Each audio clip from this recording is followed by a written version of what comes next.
สวัสดีค่ะวิดีโอนี้จะสอนทำแหวนลูกปัดนะคะทรงแหวนเป็นรูปผีเสื้อนะคะเม็ดที่ใช้จะเป็นเม็ดขนาด4มิลค่ะเล็กๆคือ2มิลนะคะวิดีโอนี้มีสอนทำแหวนไว้หลายแบบนะคะถ้าสนใจสามารถเข้าไปดูในช่องได้นะคะจะมีแยกเป็นเพลย์ลิสต์เอาไว้นะคะ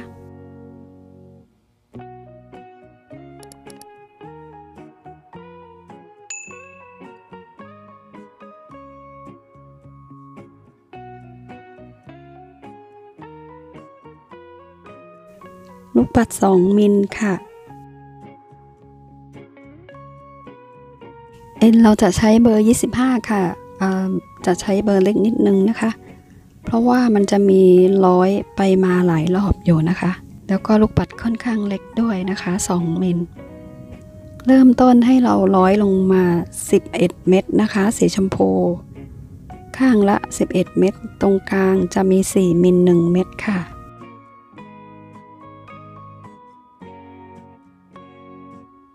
ชมพูข้างละ11แล้วให้เราหยิบ1เม็ด4มิลนะคะร้อยไปกับเอ็นทั้ง2เส้นเลยค่ะดึงลงมาเลยนะคะร้อย2เส้นลงมาก็จะออกมาเป็นแบบนี้นะคะให้เราใช้เส้นทางขวาร้อยข้ามไปร้อยสอดเอ็นเม็ดเล็กไป3เม็ดค่ะ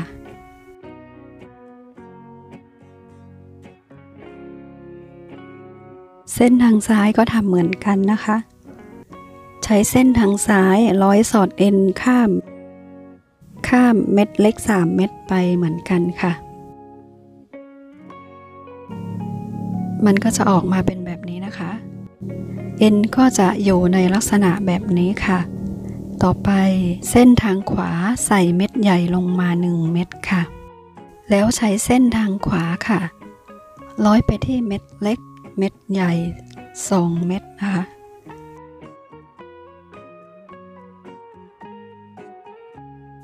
เม็ดใหญ่เราจะร้อยไปทั้ง2เม็ดเลยนะคะก็คือเล็ก1ใหญ่2นะคะเส้นฝั่งซ้ายก็ทำเหมือนกันใส่เม็ดใหญ่ลงมาค่ะแล้วก็ร้อยไปที่เม็ดเล็ก1เม็ดเม็ดใหญ่2เม็ดนะคะร้อยสอดเอ็นข้ามลงมาเลยนะคะร้อยสอดเอ็นข้ามให้ถูกฝั่งนะใช้เส้นเดิมร้อยสอดเอ็นเพิ่มไปอีก1ค่ะร้อยลงมาแบบนี้คือผิดนะคะผิดทิศทาง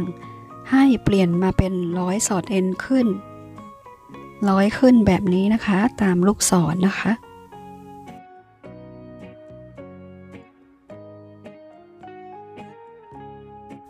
แล้วก็ดึงให้ตึงๆนะคะเอ็นก็จะอยู่แบบนี้นะคะอยู่ในเม็ดกลางเม็ดใหญ่นะคะเราทำอีกด้านหนึ่งเสร็จไปแล้วเราจะขึ้นด้านใหม่ค่ะฝั่งบนนี้ก็ทำเหมือนเดิมใส่ข้างละ11เม็ดค่ะแล้วก็หยิบ1เม็ดใหญ่มาร้อยไปกับเอ็นทั้ง2เส้นนะคะ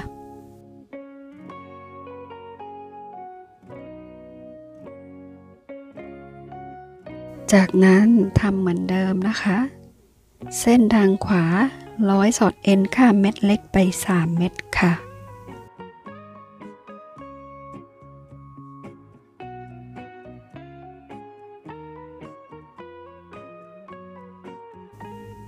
เส้นทางซ้ายก็ร้อยสอดเอ็นข้ามเม็ดเล็ก3เม็ดทำเหมือนกันทั้ง2ฝั่งนะคะดึงให้ตึงๆนะคะมันก็จะออกมาเป็นแบบนี้ค่ะต่อไป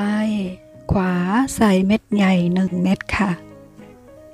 ร้อยสอดเอ็นไปที่เม็ดเล็กด้านบน1เม็ดเม็ดใหญ่1เม็ดนะคะเมื่อร้อยออกมามันจะเป็นแบบนี้นะคะต่อไปร้อยไปที่เม็ดกลางเม็ดใหญ่1ค่ะและร้อยเพิ่มเม็ดใหญ่ด้านล่างมาอีก1ค่ะก็คือร้อยสอดเอ็นไปให้ตรงตามวิดีโอนะคะเส้นทางซ้ายทำเหมือนกันค่ะ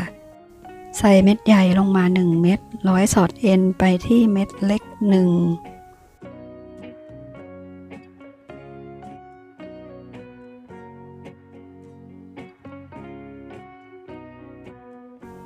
เม็ดใหญ่1แล้วก็เม็ดใหญ่ตรงกลางนะคะแล้วก็เม็ดใหญ่อีกเม็ดหนึ่งนะคะแล้วก็เม็ดเล็กด้านล่างอีก1เม็ดค่ะก็คือเมื่อร้อยมาจนครบเม็ดเอ็นเราก็จะมาอยู่แบบนี้นะคะเนี่ยค่ะเราจะได้ส่วนตัวผีเสื้อด้านบนแล้วนะคะต่อไปเราจะทำห่วงแหวนค่ะใส่ขวา1ซ้าย2สวนเม็ดที่2ลงมานะคะ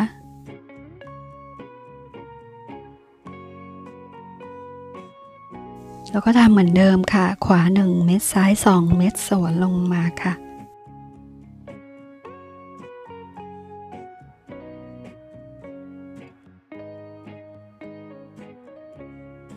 ทำเหมือนเดิมไปเรื่อยๆนะคะตรงนี้คือวิธีทำเหมือนกันเลยค่ะ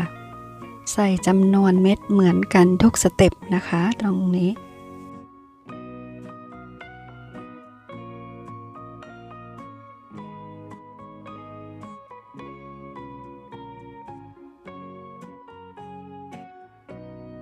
เราจะร้อยความยาวให้พอดีกับข้อนิ้วเรานะคะอย่าลืมวัดข้อนิ้วเราก่อนนะคะเมื่อเราได้ความยาวที่เราต้องการแล้วให้ใส่ข้างละ1เม็ดค่ะแล้วก็ไปร้อยเชื่อมกับเม็ดฝั่งตรงข้ามนะคะใช้เส้นทางขวาร้อยข้ามไปเลยค่ะเม็ดเล็ก2เม็ดมันจะอยู่หว่างกลางพอดีนะคะเมื่อร้อยมา2เม็ดเอ็นก็จะมาเจอกันตรงนี้ค่ะให้เรามัดซะหน่อยนะคะมัดให้แน่นๆแล้วเราก็ร้อยเก็บเอ็นเลยค่ะเอ็นทั้ง2เส้นร้อยเก็บเอ็นนะคะร้อยซิกแซกไปมาทางไหนก็ได้นะคะถ้าเราอยากให้ลายแน่นๆสวยๆหน่อยเราอาจจะร้อยหลายรอบนิดนึงนะคะตรงนี้